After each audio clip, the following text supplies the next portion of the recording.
Hello, it's Luminosity TV. My name is Sylvia Imichetti. Here's a question for you. When a message comes to you, do you hear the message first? Or do you judge based on the messenger who is bringing you that message? Perhaps if you had a lab coat on with a name tag, that would help. Because let's face it, a simple-minded person that has no intellectual expertise or qualifications, they won't know what they're talking about, will they? Okay. 15 years ago, a very wealthy man was struck by a mysterious illness. None of his usual expensive doctors or physicians could tell him what was wrong with him. So he decided to travel the world to seek medical help. After all, he could afford it. He went to many parts of the world, but no doctor knew what to do for him. Having lost hope, knowing that he was going to die, as a very last resort, he decided to visit a health farm in Japan before coming back home. The grandmother of the lady who ran the health farm, an old lady of about 100 years old, took one look at him and said in Japanese, "Wow, life is gradually sipping out of this one." Because in her own words, he had spent too much time on his head rather than in his heart. She went into her back garden and came back with a basket full of red berries called Schisandra and said, "Eat these berries. They are the source of life given to us by nature." So for the next 1 month, this man ate the berries of his life like it was food for his soul. And the old lady showed him how to use his heart much more than his head, which for me simply meant using your intuition rather than your intellect. And behold, his mystery illness disappeared. The old lady did not take a penny in payment, and her only request was that as he goes about living his new life, he should give thanks to the higher being above, who made everything possible, and who allowed for the little beings to show her the berries as a source of life. 15 years later, science researchers and health gurus have found those berries. They've taken it into the lab and they've put a patent on it. They've extracted a little bit of the properties in those berries. They've made it into a synthetic and modified tablet form and powder in the smallest possible dose, so that in my opinion, you will have to buy it and take it for the rest of your life to get the same benefit as that man got in 1 month. They've even managed to inscribe on the packet that it's the source of life. But you'll be dead before you see any positive results. Today, they are sold as dietary supplements that would do absolutely nothing for you. Remember when the old lady said heart over head? Using more of your intuition instead of your intellect so that your spirit will be happy to continue using your body. Well, that was obviously completely lost in the Japanese to science translation. They conveniently forgot that bit. That is the nature of the science and medicine that we rely on today. They are not in the business of healing you. Only nature does that. They are in the business of selling you drugs that you will need for the rest of your life. I know you're going to ask me what's the name of that berry again and where can I buy it? Don't worry, I'm way ahead of you. I'm still waiting on the old lady's phone number and her last known address. But the truth is, you and I are exactly like those berries. Our bodies should function in its natural state. But when we allow ourselves to be synthesized into an artificial form, we become less effective. We become unnatural. We are always trying to sort out our symptoms, but never the cause. If you have a headache right now, I bet you'll reach for an aspirin, but that only blocks the signals of the pain in your head. Have you asked yourself, why am I having this headache? Is it something I did? Is it something I ate? Did I strain my eyes from too much screen time? For those of you always glued to the TV or your computers. Is my frontal brain overloaded? Maybe it's something I watch that my spirit finds repulsive. Perhaps in the last few hours I've been thinking bad thoughts or even fearful thoughts that's got me worried. Or like the old woman said, spending too much time on your head instead of your heart. We usually just sort out the symptoms by taking an aspirin, but the cause is still there and it's registered on the body over time. Not many of us realize that our emotions are recorded in the body's organs: anger, fear, anxiety, panic, grief, sadness. These all leave their remnants on the organs long after we've suffered them, and the organs get weaker.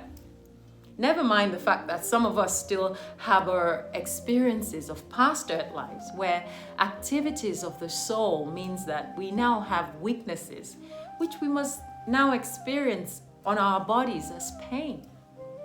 But the real question is this: when that basket of berries are presented to you, will you trust the old lady?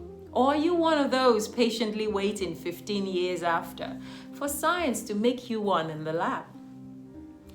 If I jump into a taxi now and say I'm going to London, and halfway I tell the taxi driver to change the route and take me to Scotland instead because, well, I'll pay him £100 extra, will he do it? If I was a hairdresser and I could mix and dilute my products to get a lot more and still charge my customers the same price, will I do it? As a farmer, could I cut corners by spraying my crops with pesticides and insecticides and poison those who are buying my crops to make more profit? And could I inject my chickens with growth hormones to make them grow fatter much quicker? Will I do that? As a social media influencer, could I sell you a product that I've never used myself, but then tell all of my followers that this product will change their lives? Could I do that? And as a scientist or a researcher, could I be sponsored or rewarded financially by big interest groups so that my scientific evidence supports the narrative that my sponsors want? You see where I'm going with this, right? As human beings, our nature does not change based on what we do for a living. Whether we wear a lab coat or we carry a hot comb as a hairdresser, neither does the potential for greed and selfishness. So when you are listening to a message that has come from a doctor, a scientist, a farmer, or a taxi driver, know that you have the responsibility to weigh and question everything that you hear, especially if it's going to affect you and possibly your health. To trust blindly is to be ignorant. Many today are not concerned with the message, but the messenger who is telling them. If he walks in wearing a lab coat and has all the abbreviations after his name, MMA, BME, MBA, MED, we assume that he knows what he's talking about. And if the old Japanese lady walks in with her berries, she'll get laughed at. After years of thinking that we are the smartest species and that our strength lies in our educational qualifications and achievement, we have so conditioned our minds to believe that a solution from a simple-minded person cannot possibly be correct in comparison with one who has studied extensively on it and presumably knows his stuff. Today I see this even in my own home and amongst my own friends. If you know me already, if you know me by now, you know that I have since talked about the benefits of grounding or earthing by putting your bare feet on the ground and the benefits of hugging a tree, because I have experienced it myself. But it usually sounds too simple for some people to comprehend until I get a call from a friend saying, "Hey Sylvia, you were right. I just saw it on Google. I just read it on Google that scientists have found that hugging a tree is beneficial for you."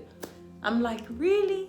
But when Sylvia told you, you thought, nah, that's just too simple. Why do we feel that it has to be complicated to be right?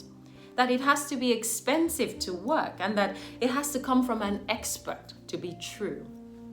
In order to find simple answers to simple solutions, we have to go back to that tool that never leads us astray, our intuition. The more we sharpen and strengthen the muscles of our intuition, the more we can see clearly all that's presented to us as fact. Whether it be in religion, in science, or in business, or that my dodgy hairdresser.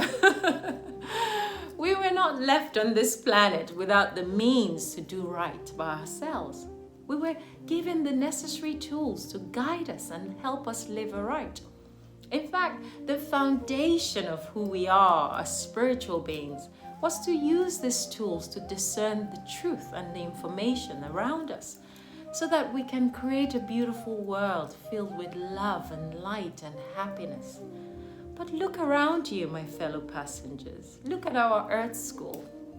Do you see the suitcases of dross that we are dragging around, whether as doctors, as accountants, or as scientists? Instead of using the work that we do to fill this world with kindness and love, do you see the ingenuity, the trickery from all walks of life, so that it becomes so difficult for us to know who's telling us the truth? Do you see the ignorance from those intellectuals who claim that they know because they have studied extensively? Knowledge cannot be studied or learnt. What happened to the call for carefully weighing and examining? We are now more focused on who said what rather than what did they say. To the discerning mind, it's not very difficult to see that the simpler days were the better days. Yes, we do have science. Yes, we do have technology. But are we good? Are we better? Are we bad, or are we worse for it? Until next time, keep your spiritual ears open so that you can hear the message rather than judge the messenger. Bye for now.